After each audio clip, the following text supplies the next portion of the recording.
everyone, Sharmane here. It's Saturday and I'm about to serve up another papercraft tutorial. In this video, I will show you how I made these sheets of handmade paper.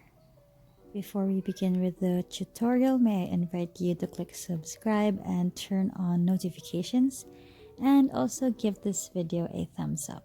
And if you do get a chance to make any one of the tutorials that I share, don't forget to tag me on Instagram, that's Shasi. I'd love to see your work. Now let's get started. So to begin, I pre-soaked a bunch of paper scraps overnight. So the one in the bigger jar is a bunch of white and cream colored sheets, while the one in the smaller jar is just a bunch of pink colored paper. And I also picked a bunch of flowers and some gold paper sheets to add as accessories or accents to the paper. For the sheets for layering, I'm using a bunch of linen handkerchiefs, and since I don't have a sponge, I am using a thick absorbent towel. And you will need a blender as well to create pulp out of the scrap papers. Then you will need a deckle and mold. These are actually silk screens that are pre-made for t-shirt printing. I just removed one of the screens from the other one and it became the top frame. Then I prepared a basin that was big enough to accommodate the size of the deckle and the mold, and I filled it up with water.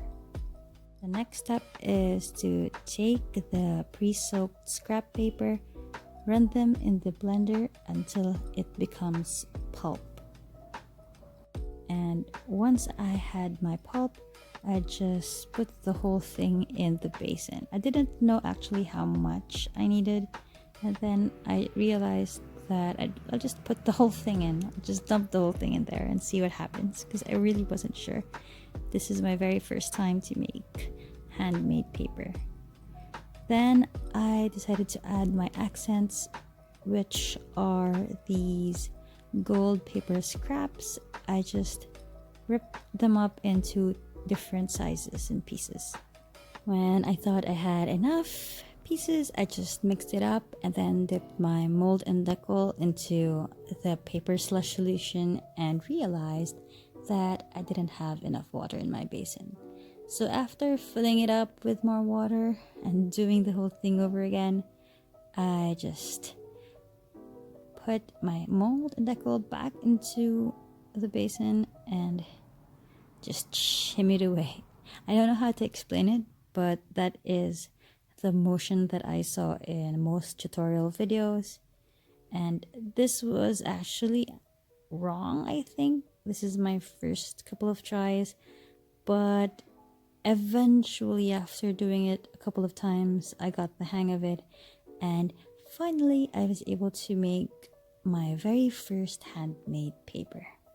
So as you can see in the video, I didn't know what exactly I was doing at first, but the thing was to tip the whole thing onto the piece of linen that I had on the table.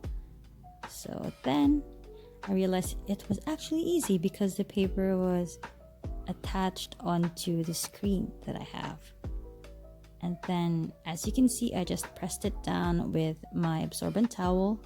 So this is where a sponge would do a better job, but I think the towel did a fairly good job. Now it's time to lift off the frame from the paper. That was a bit challenging at first because the thing or the sheet wouldn't come off easily. So I didn't know if it was the screen that I was using because it was more of like a fabric, and the stuff on the tutorials, they were actually using like metal mesh or plastic mesh. But eventually I got the hang of it, so all I had to do was just make sure that the sheet was dry enough so that it would easily release itself from the frame. Once I got 2 sheets on a single sheet of linen, I just cover it up with another one and do the exact same thing over. So that's how I made the white and gold sheets. Now I decided to make a pink version of the handmade paper. So I made a finer version of the pulp from the white and cream colored paper, as you can see in the glass vat. So this one is finer than the first one that I made, that you can barely read the letters from the book pages. And I also have a pulp of the pink art color paper, and I also made a pulp version of some fresh flowers that I picked from the garden.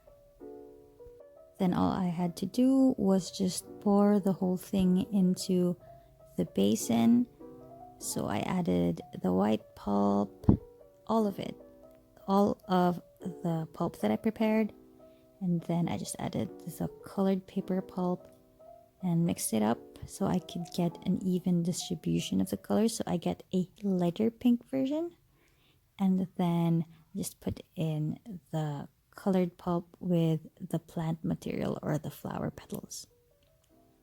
And then I just submerged my mold and deckle into the pulp solution, and I just did what I did the first time around. But this time I sort of got the hang of how to shimmy it up so you get an at least even layer of pulp. Then I just removed the upper frame and just dumped the whole thing onto the pile of linen that I have been building since the start of this tutorial. So the whole process is very straightforward. There is a learning curve in the beginning, like how to make sure that the pulp or the paper becomes even, and how to safely remove or release the handmade paper from the frame. But once you're familiar with the process, it becomes a really easy task to do. Just repeat the steps until all your pulp is used up.